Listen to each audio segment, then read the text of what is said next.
ठीक है, A to Z stationery. दोस्तों अपन ये एग्जाम्पल ले रहे हैं, इस एग्जाम्पल से समझेंगे कि हमारी अकाउंटिंग होती कैसे है। ठीक है,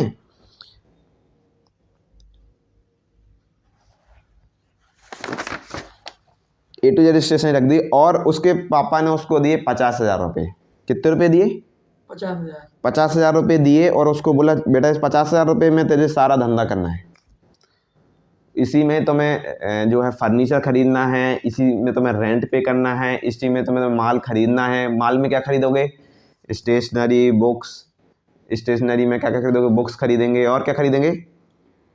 नोटबुक खरीदेंगे, पेन खरीदेंगे, पेंसिल खरीदेंगे और कैलकुलेटर खरीदेंगे। ठीक है, तो इन सब चीज़ों को खरीद के अपन A to Z स्टेशनरी उसने वो करेंगे। तो उसको सारा काम है, उसको 50,000 रुपये से उसके पापा ने उसको इंट्रोड्यूस किया, 50,000 रुपये दिए और बोला इसमें धंधा करना। कितने रुपये दिए सिद्धांत? 50,000। 50,000 रुपये। चलिए, तो इसको बोलते हैं अपन पूंजी। क्या बोलते हैं? पूंजी, कैपिटल बोलते हैं। अपन अभी इंग्लिश में ही बात करेंगे। कैपिटल बोलते हैं। 50,000 रुपये से अपना धंधा चालू किया और उसके पापा ने उसको कैश दिया। ये मैंने कैश भी लिख दिया था। तो दोस्तों अपन बस यही करते हैं, इस अपन यहाँ पे हिसाब रखते हैं जैसे कि हमने बताया। एक तो बोलते हैं इसको अपन पैसा आया और पैसा कहाँ लगाया। सिद्धांत अभी आप लिखिए मत, आप बस मैं जो कह रहा हूँ उसको सुनिए, स्ट्रेट बैठिए, जो मैं कह रहा हूँ उसको सुनिए और ध्यान से सुनिए और यहाँ पे फोकस कीजिए। लिखने का टाइम मैं आपको बाद में दे दूँगा। ठीक है, चलिए, तो पैसा आया, पैसा कहाँ लगा? तो सबसे पहले अपन ने लिख दिया यहाँ पे C। समझ गए आप? C for capital. कैपिटल। 50,000 और पैसा कहाँ लगाया? ठीक है, तो इसको बोलते हैं कैपिटल। तो मैं इसको बोल रहा हूँ कैपिटल, लिख देता हूँ। चलो यहाँ पे कैपिटल प्लस लायबिलिटीज। चलिए कैपिटल लिखते हैं अभी बस, और यहाँ पर अपन ने लिख देते हैं असेट। ठीक है, क्लियर है? यस और नो? यस। चलिए, 50,000 रुपये से अपने चालू किया। 50,000 रुपया कैपिटल में लिख दिया मैंने इधर, C फॉर कैपिटल। और 50,000 रुपये में इधर मेरा कैश, इधर लिख देता हूँ मैं कैश। ठीक है, 50,000 रुपये मेरे यहाँ कैश आ गया। दोस्तों हमारे पास पूरा हिसाब होना चाहिए कि पैसा कहाँ से आया और हमने कहाँ पे लगाया। उसके बाद दोस्तों उसने क्या किया, चलें आगे। 50,000 रुपये जैसे उसके पास कैपिटल आई, उसने धंधा चालू किया और धंधे का नाम सबसे पहले उसने क्या किया, एक शॉप रेंट पर ली।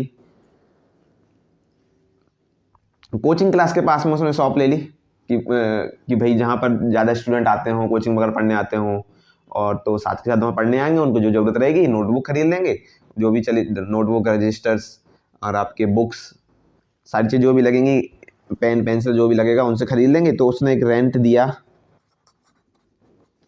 5,000 रुपये पर उसने आराम से शॉप मिल जाती है। दोस्तों इंदौर में आराम से 4 से 5,000 रुपये में एक शॉप नॉर्मल एरिया में आराम से मिल सकती है। और उसने कैश में पेमेंट कर दिया, तो मैंने कैश भी लिख दिया इधर ब्रैकेट में। तो दोस्तों 5,000 रुपये से उसने, अभी हमने यहाँ पे देखेंगे तो यहाँ अपना 50,000 रुपये नगद था, 50,000 रुपये अपना नगद आ गया। अब उसने एक रेंट पे किया, इधर लिख देता हूँ मैं कैपिटल, इधर लिख देता हूँ रेंट। जैसे ही उसने 50,000 रुपये से 5,000 रुपये का रेंट पे किया, तो उसने 5,000 रुपये रेंट पे किया। तो दोस्तों रेंट, अभी इसको हम आगे समझेंगे। रेंट जो है एक तरीके का आपका खर्चा है, उससे आपका कोई सामने कोई असेट खड़ी नहीं होती। कोई भी आपका यूँ कह सकते हैं कि असेट कोई खड़ी नहीं हुई, मतलब उसका कुछ, ये एक तरीके का पैसा खर्चा हो गया, मतलब ये प्रॉफिट से कम हो जाएगा। मतलब इससे हमारा प्रॉफिट है, हम जब भविष्य में कुछ भी कमाएंगे फ्यूचर में, तो उससे हमारा प्रॉफिट जो कम हो जाएगा। यस सुनो? यस, वो खर्चा है हमारा। क्या है? एक्सपेंसेस है। इसको टेक्निकल नाम में बोलते हैं एक्सपेंसेस। तो ये 5,000 रुपये से अपना उसका जो है वो, अच्छा प्रॉफिट कम होगा। देखिए प्रॉफिट जब हम कमाते हैं तो अपनी कैपिटल जो है वो बढ़ती जाती है, इंक्रीज होती है। यहाँ से अपन इधर लिख देते हैं शॉर्ट में, प्रॉफिट है, प्रॉफिट बढ़ता है तो अपनी कैपिटल भी बढ़ती है। यस, और लॉस जो होता है, और यूँ कह सकते हैं अपन एक्सपेंसेस जो होते हैं कम होता है, तो हमारी कैपिटल भी कम होती जाती है। जैसा जो भी हमने पैसे में धंधे में कमाया उसमें ही लग गया, तो हमारी कैपिटल बढ़ती जाती है। प्लस होती है। और अगर अपने एक्सपेंसेस बढ़ेंगे, एक्सपेंसेस होगा तो हमारी कैपिटल कम हो जाएगी। समझ में आया? क्लियर है? चलिए, प्रॉफिट से बढ़ेगा तो कैपिटल बढ़ेगी, एक्सपेंसेस होगा तो कैपिटल कम होगी, इतना समझ लीजिए आप। ठीक है, तो अब इससे अपना जो है रेंट हमने 5,000 रुपये पे किया तो हमारी कैपिटल कम हो गई, कैपिटल बच, और हमने रेंट कैश में पे किया तो इधर हमारा यहाँ से कैश कम हो गया।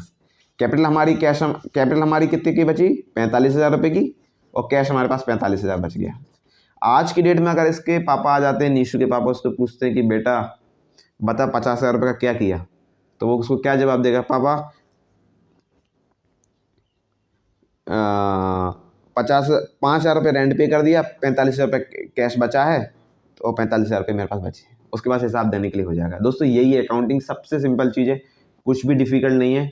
समझ में आ रहा है? ठीक है। उसके बाद उसने एक रेंट पे, उसने सबसे पहले अब दुकान में चाहिए फर्नीचर अच्छा सा। भाई बच्चे आएंगे तो दुकान में रखने के लिए, नोटबुक रखने के लिए उसको रैक चाहिए, रैक जिसमें वो रखेंगे, बुक्स रखेंगे, नोटबुक रखेंगे। और उसके बाद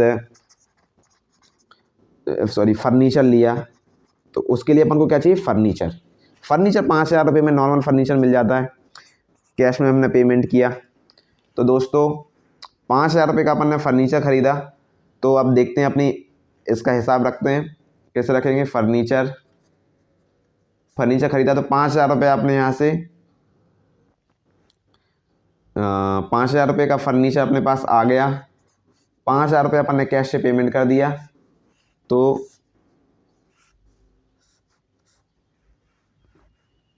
40,000 रुपये की अपने पास कैश बचा, 5,000 रुपये का कैपिटल हो गया टोटल अपने फर्नीचर।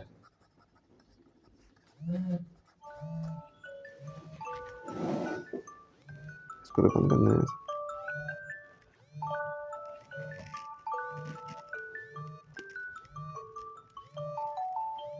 बंद कैसे करेंगे?